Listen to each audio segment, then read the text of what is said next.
So അന്വേഷണം നമുക്ക് മുന്നോട്ട് കൊണ്ടുപോയേ പറ്റൂ. സർ, നമുക്ക് ശുഭാപ്തി വിശ്വാസത്തോട് കാത്തിരിക്കാൻ രാധിക. ഈ കുറ്റം ചെയ്ത യഥാർത്ഥ കുറ്റവാളികളെ കണ്ടുപിടിക്കാനും ശ്യാമ മേഡത്തെ ജീവനോടെ കണ്ടെത്താനും.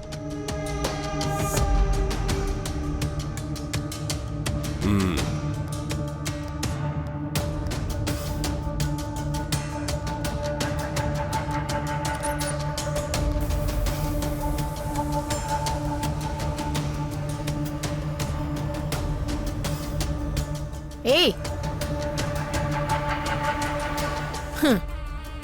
ഈ വരവിന് ഞാൻ എങ്ങനെയാ നിങ്ങളെ ട്രീറ്റ് ചെയ്യണ്ടേ?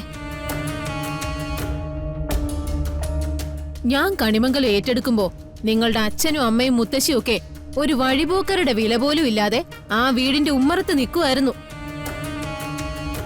പക്ഷേ ലേലം വിളിച്ചെടുത്ത കണിമംഗലം വീട്ടിൽ പരമേശ്വരനും പത്മിനിയും ജയഭാരതിയും ഉണ്ടാവണമെന്ന് ഞാൻ നിർബന്ധം പിടിച്ചു. ജീവിതത്തിന്റെ സായാഹ്നം വരെ തറവാടിന്റെ പ്രൗഢിയോടെ ജീവിച്ചവരെ ഒറ്റ സുപ്രഭാതത്തിൽ തെരുവിലേക്കിറക്കി ഭിക്ഷ എടുപ്പിക്കണ്ടെന്ന് കരുതിയിട്ടാ.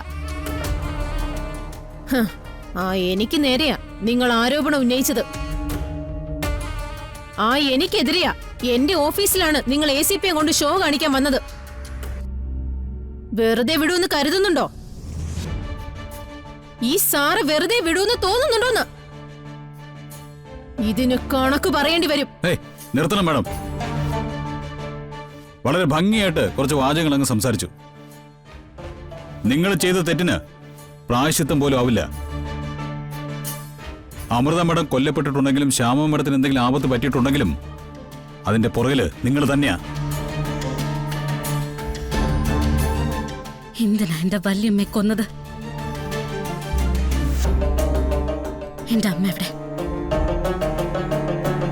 എവിടെയാ നിങ്ങൾ എന്റെ അമ്മയെ കെട്ടിപ്പൊട്ടിയിട്ടിരിക്കുന്നത്?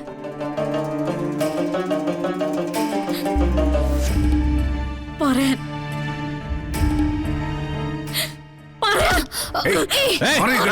തുടരുത്, തൊട്ടുപോകരുത്. നീങ്ങിക്കാങ്ങോട്ട്, നീങ്ങിരിക്കാൻ.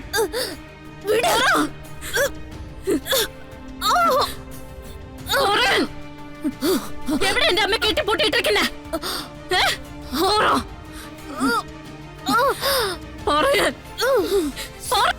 എന്റെ അമ്മ എവിടെ? എന്റെ അമ്മ എവിടെ?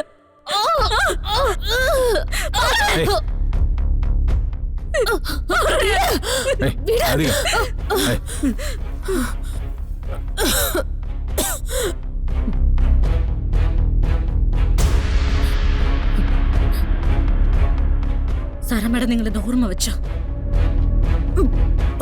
എന്റെ അമ്മയെ ഞാൻ കണ്ടെത്തും. എന്റെ അമ്മയെ ഞാൻ ജീവിതത്തിലേക്ക് തിരിച്ചുകൊണ്ട് വന്നിരിക്കും. ഇന്ന് നിങ്ങൾ രക്ഷപ്പെട്ടത് തെളിവ് ചോദിച്ചിട്ടാ.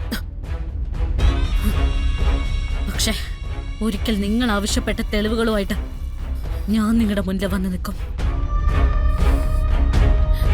നോക്ക്, അർഹതയില്ലാത്ത ജയം എല്ലാ കാലത്തും കൂടെ ഉണ്ടാവുമെന്ന് കരുതരുത്.